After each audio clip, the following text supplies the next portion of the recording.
Nityanandam Paramasukadam Kevalam Jnanamurtim Dvandvaditam Gagana Sarasham Tadmamasyadilaksham Ekam Nityam Vimalamachalam Sarvadi Shubham Bhavaditam Jivarahitam Sadgurupam Namami.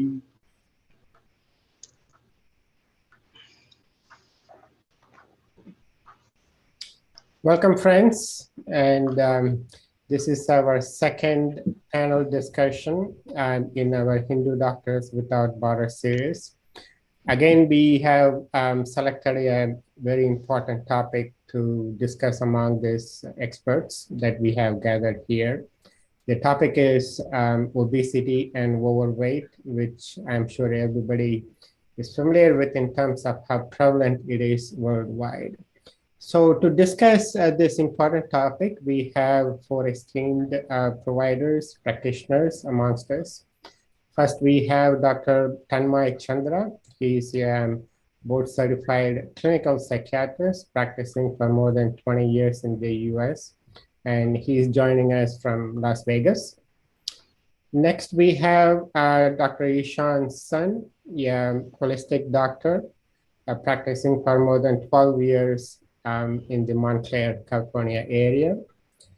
Next, we have Pooja, Dr. Pooja, that she was part of the previous panel as well. She's a board-certified Ayurvedic doctor who specializes in Panchakarma. And she's been practicing for more than 8 years in Bangalore, India. And then finally, we have Dr. Prema Kodandaraman, who also was part of the previous panel. And she's a board-certified OB/GYN and urogynecologist practicing for more than 20 years in Los Angeles, California. So again, thank you for joining us in this very important discussion. I'm sure you will all be able to share your perspective and insights into this pandemic-like issue that's prevalent worldwide. First, let me invite Dr. Prema to share from her clinical perspective the prevalence, the effects of obesity and overweight in the body itself from a clinical perspective. Dr. Prema? Yeah, hey, so today actually my focus is what's the etiology for being overweight and obesity. Like, it's the most common, a huge problem and a growing problem, and it's actually becoming a health crisis. I was actually reading a lot of interesting statistics, like the prevalence of overweight and obesity back in 1960s was 3.2%. Now, like, it's 60.7%, like 3.2 to 60.7 in like over like 55 years. So we want to know what is the reason for this huge crisis. And it is an expensive problem too. The direct health cost of overweight and obesity in the United States is $480 billion. And indirectly, the economic loss by overweight and obesity is over $1 trillion. So once we know what is the etiology for this problem, and we can find solutions, and so look at more at the depth level of this huge issue. Actually, medically, like, to start with genetic problems. So kids born to parents who are obese are more likely to be obese than kids born to lean parents. So the reason for this, there is some inheritance of genes, and which includes the parents overfeeding them and affecting the hormonal levels, like a growth hormone like factors, and leptin receptor. So this is the genetic influence of obesity starting from childhood. Food, we all know like food is the major cause for obesity and overweight. Actually, let's look at the numbers. So highly processed And engineered foods have like, added sugars, added additives, and microwave dinners, sugared cereal, fast food. They have like so much of food addiction and craving. The reason is they also stimulate the brain and release some dopamine, dopamine, and makes it more to eat these products. And there is a huge study in Canada which included like 25,000 people who they compared they followed them who were eating more often the fast food and other processed food.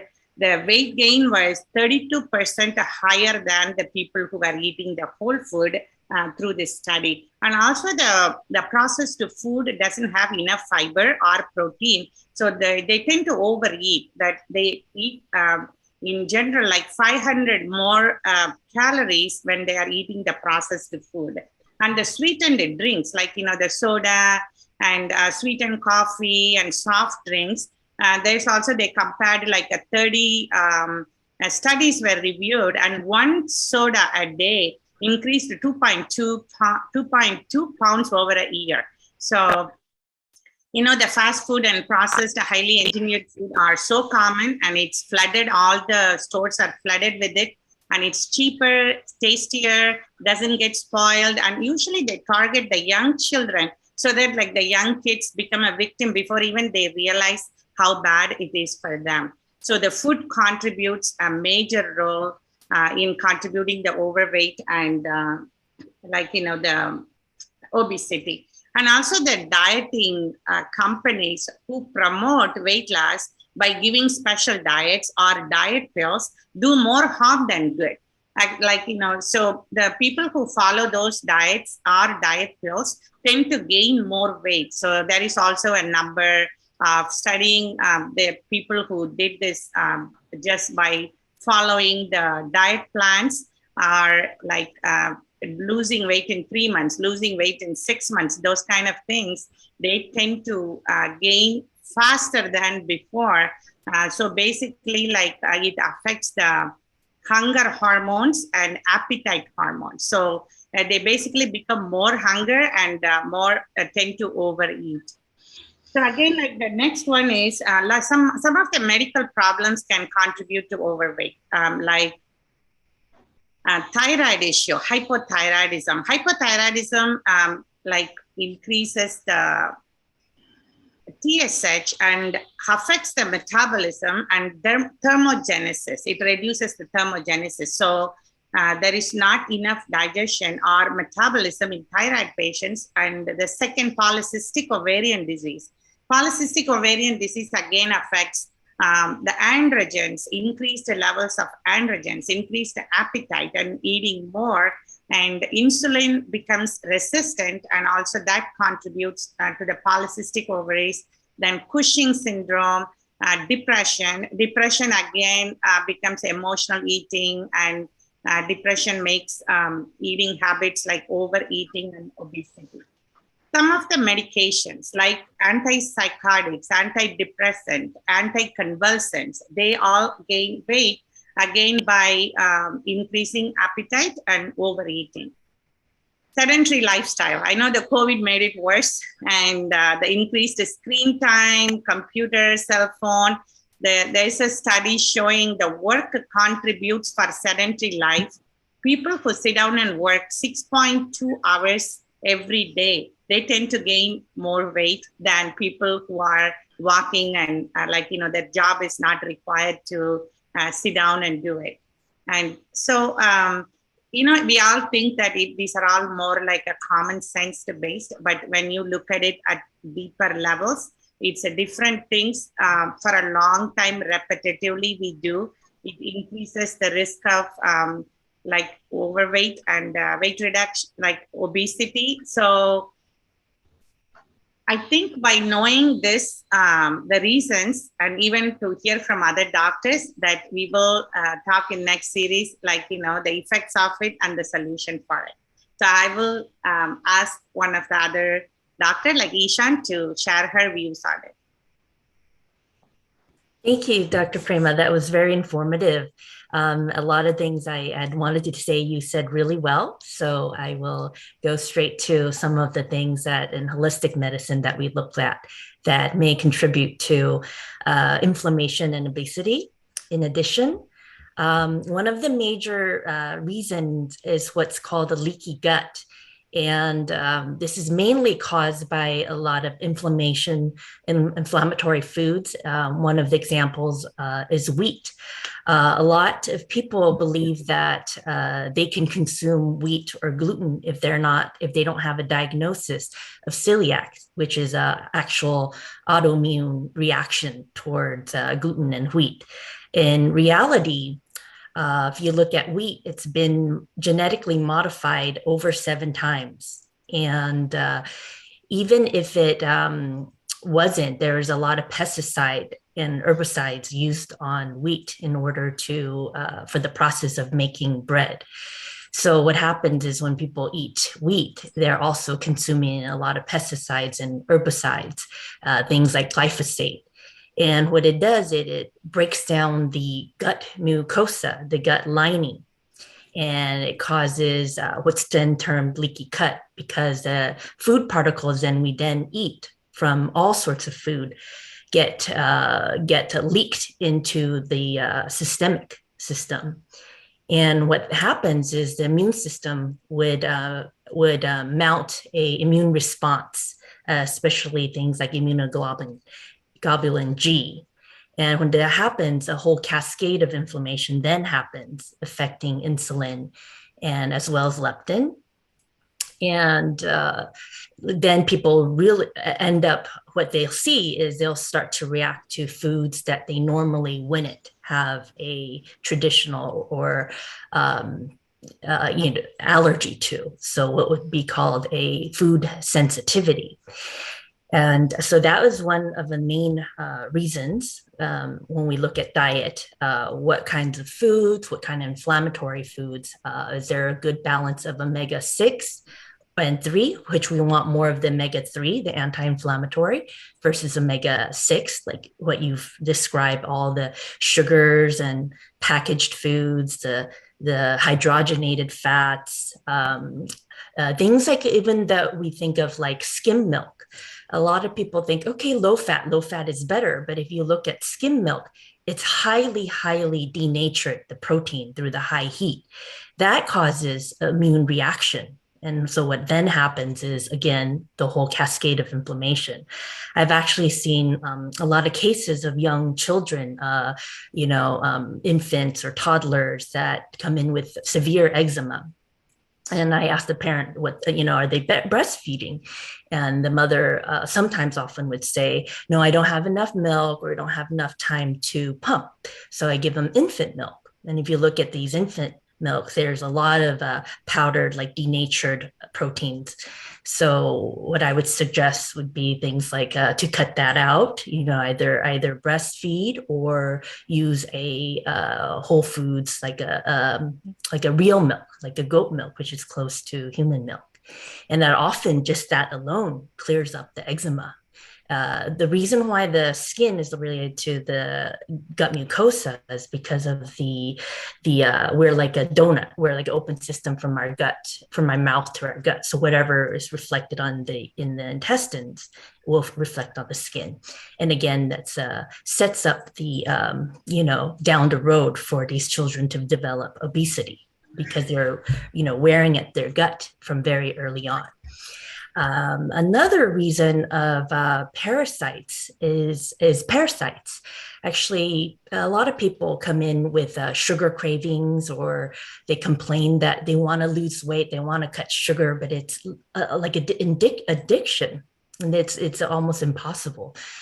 So I often see yeast overgrowth. Again, it's not something that is picked up or noticed, or there's not a lot of awareness because people think of yeast infections. They think of an actual yeast infection, actual ear infection or vaginal infection that has discharge.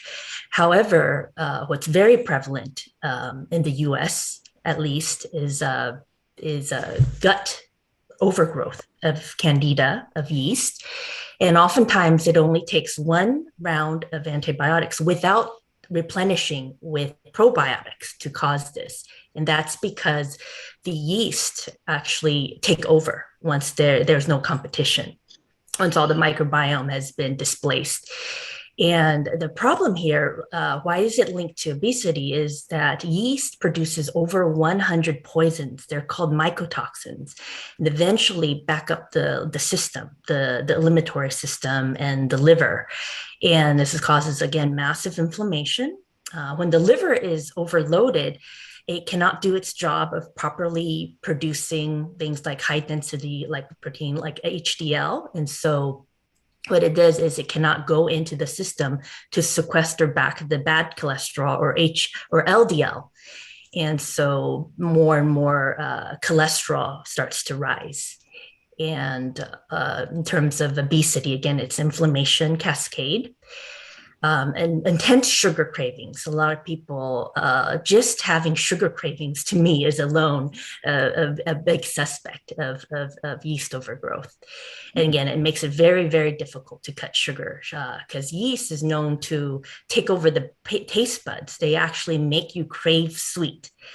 And studies have also shown that they produce specific enzymes that actually disrupt your insulin receptors so that there's more sugar in your blood. And again, it's one of their survival mechanisms.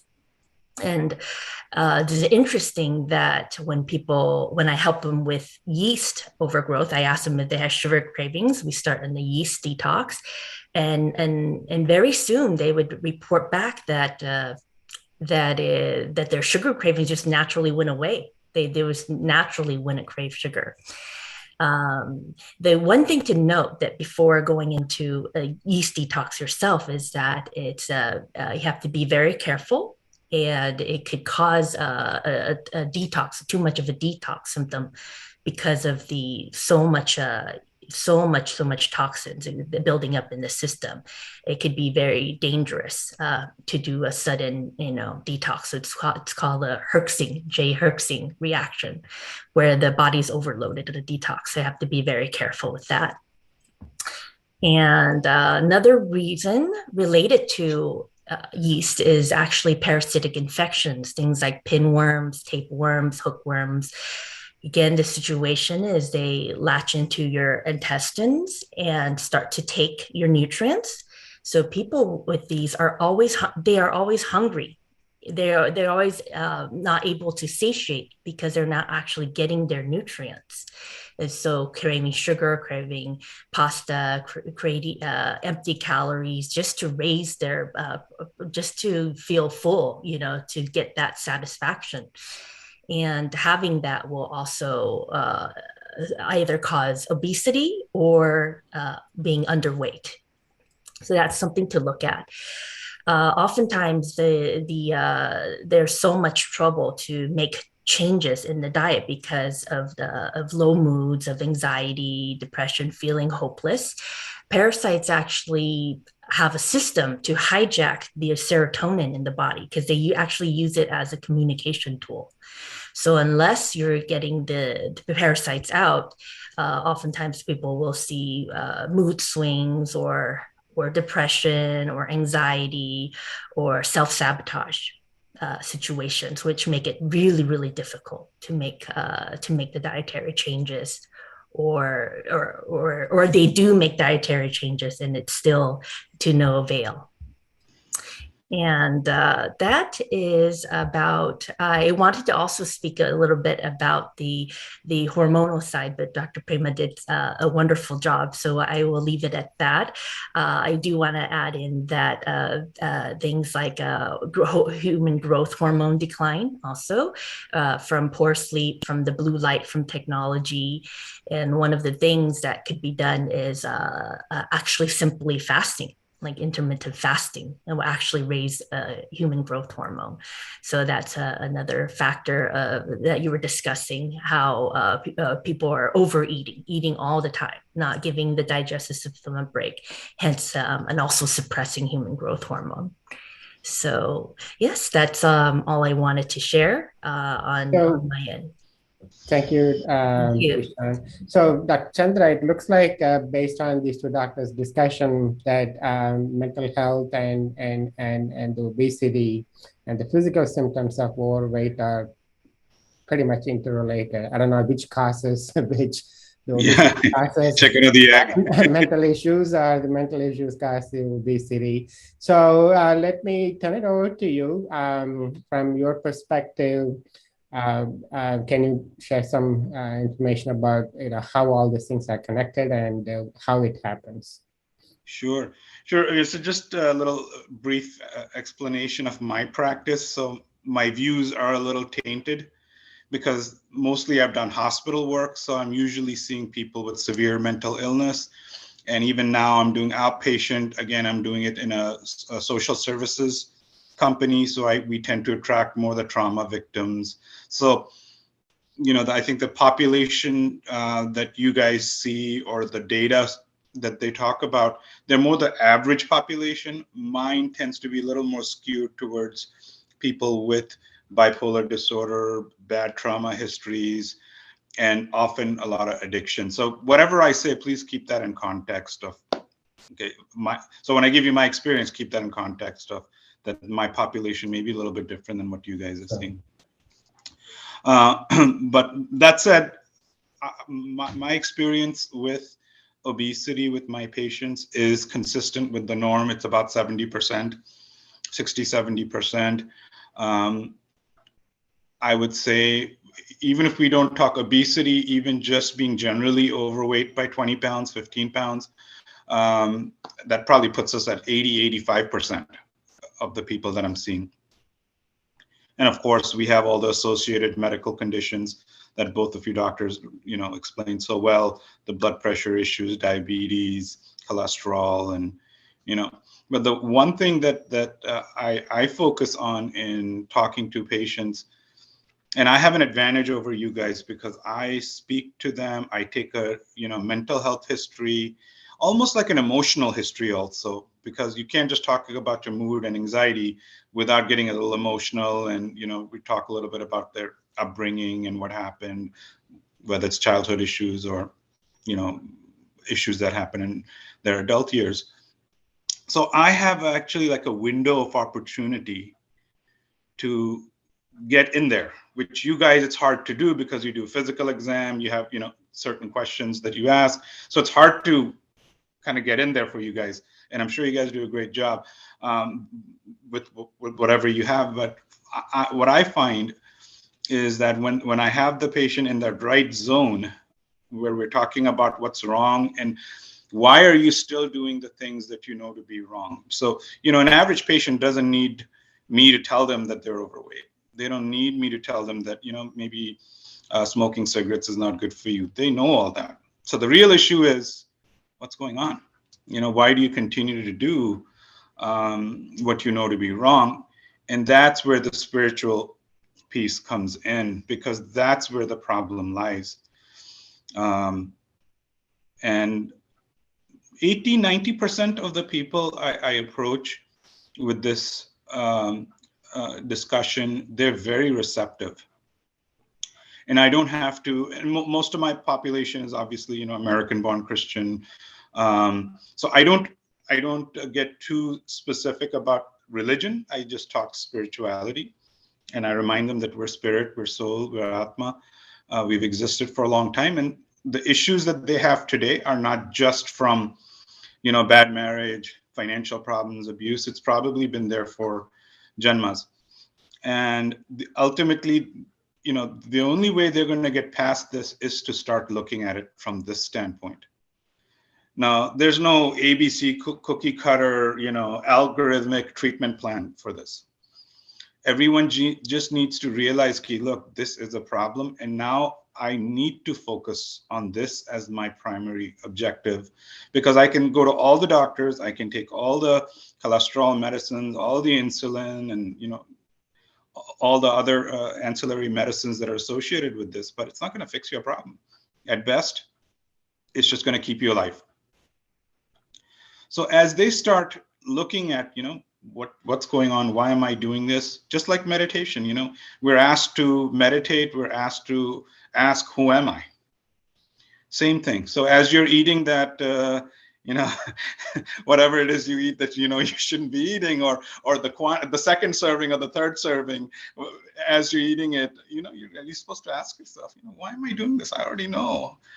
I know I'll be full in 10 minutes. I don't need this extra. So, and this is what happens over weeks and months, and that's when the healing starts happening. From a lifestyle standpoint, I do talk to them about vegetarianism. I try to explain to them how I understand from Swamiji, thanks to listening to Swamiji's satsangs over the years, how the trauma is stored in the muscle memory of the animal we're eating. Because, I just want to bring that up. I would say 90% of the people I treat who happen to be overweight, they're all non-vegetarians. Majority of their meals are non-veg.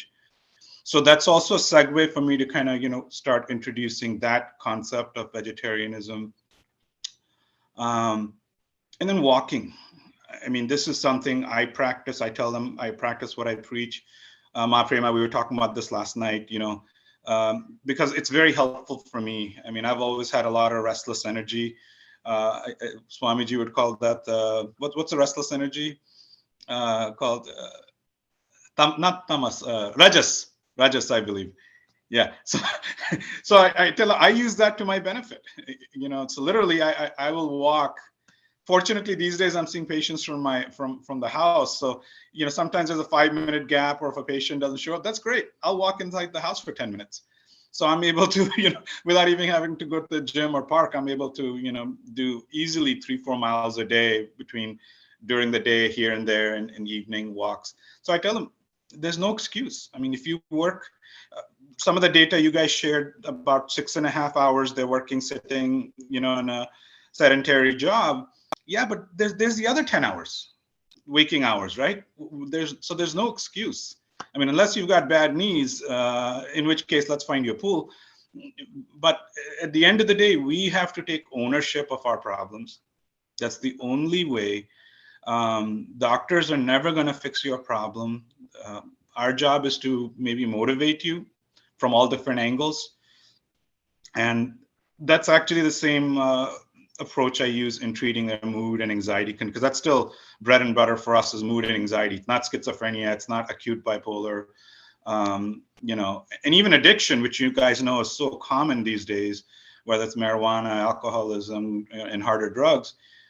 It's all, the root cause is usually the same, anxiety, depression patterns that lead to substance use as well as eating.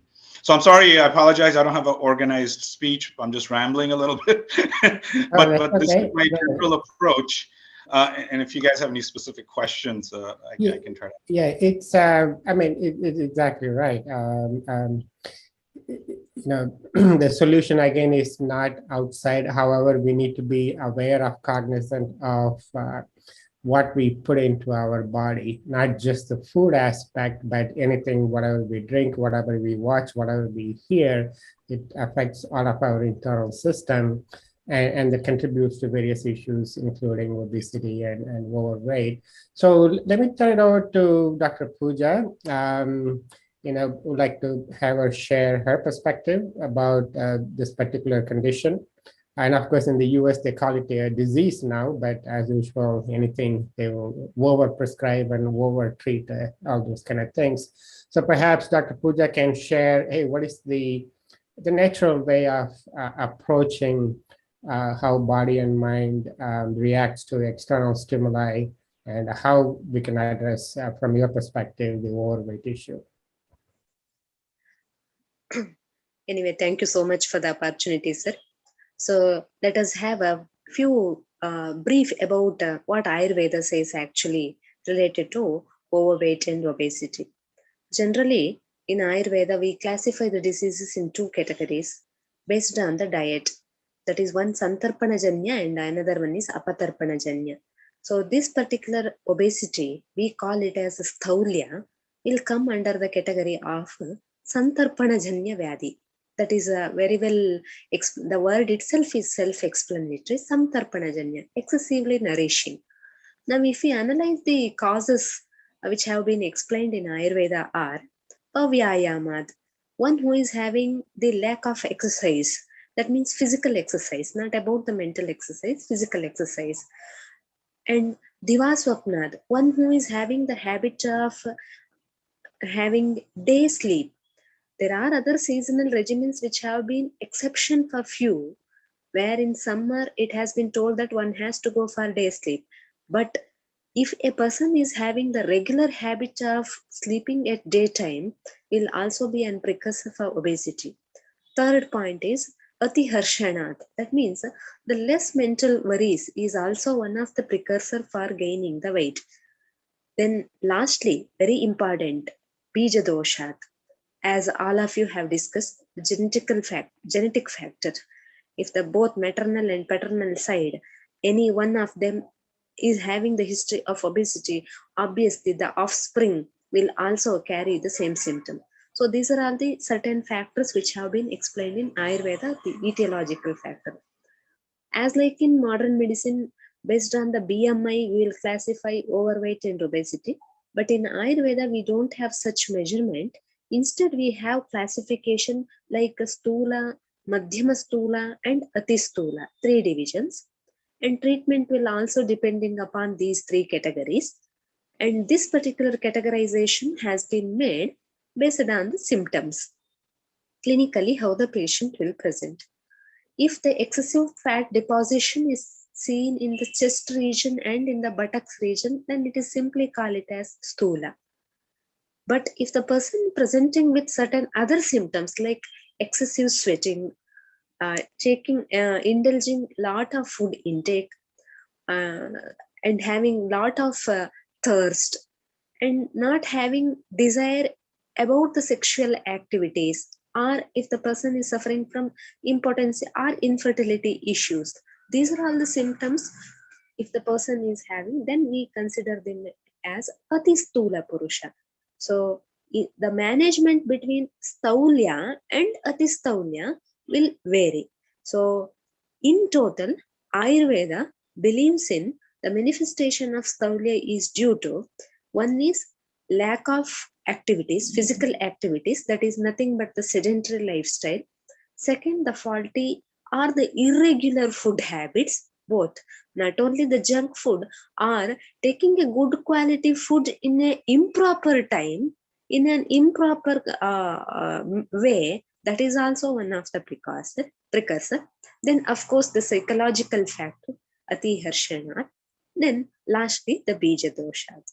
So this is in total about Ayurveda, how it explains about Staulya and Atistaulya.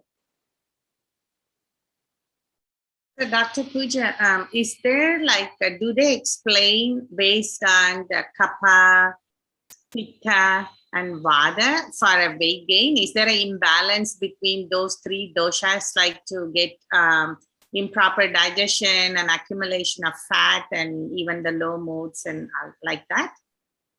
Yes, madam. When we go through the pathogenesis of Staulya, especially in we have different literatures, like in Sushruta Samhita, we have a very clear-cut explanation. Excessive accumulation of kapha, meda. In the previous discussion also I was talking about, in the 3 doshas, excessive accumulation of kapha, and in dhatu, medha, and of course in mala, sweda. These 3 are the precursor. Along with the kapha, vata also plays an important role in the pathogenesis of Staulya, because we Ayurveda people believe that Agni plays an important role for the digestion and metabolism. Agni here referring to the digestive fire in a general way of understanding, but it is beyond that. So this controlling of Agni is by the Vata dosha, that we call it as Samirano Agnehe. Samirana is nothing but Vata. Vata is the controller of Agni. If Agni is controlled properly, then there is no question of obesity or the Staulya at all. So the main precursor are Kapha and Vata both. Now, many a times while we discuss about the constitution of a person, which Vata Prakriti people are very lenient, in Kapha Prakriti people are stout in nature. That is a quite natural presentation. But when it comes to pathogenesis of the obesity, Vata also plays an important role because directly it is influencing over the Agni. How? If a Vata is increased, his digestive fire is also in the imbalanced state. Sometimes they'll take excessive quantity of food, sometimes they may not take the food also. So I think in modern medicine also there is one concept. If the patient is keeping his stomach empty for a longer duration, that is also sometimes a precursor for the obesity. The gaseous distension also sometimes mimic like that of a obesity. So in Ayurveda, Kapha, Vata, and Meda. These three are the precursor for the manifestation of Staulya. Thank you. Thank you. Thank you, everyone. So this brings us to the close of the first of the 3 sessions that we will have on this important topic of obesity and overweight. The same panelists will assemble the next time to talk about how this condition issue affects other physical symptoms, mental symptoms, and other issues that as individuals, as a community, as a country are affected by these conditions. And then the last episode of this 3-part series would come to this specific solution, guidelines. What can we do about it, right? So that will be the third of the this 3-part series.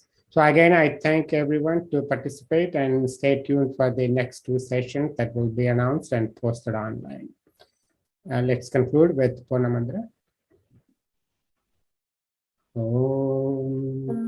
Purnamada Purnamidam Purnadachate Purnasya Purnamadaya Purnameva Vashishyate. Om Shanti Shanti Shanti. Hari Om Tat Sat. Bhagavan Shri Nityananda Paramashivam Bhargapanamastu. Om Nityananda.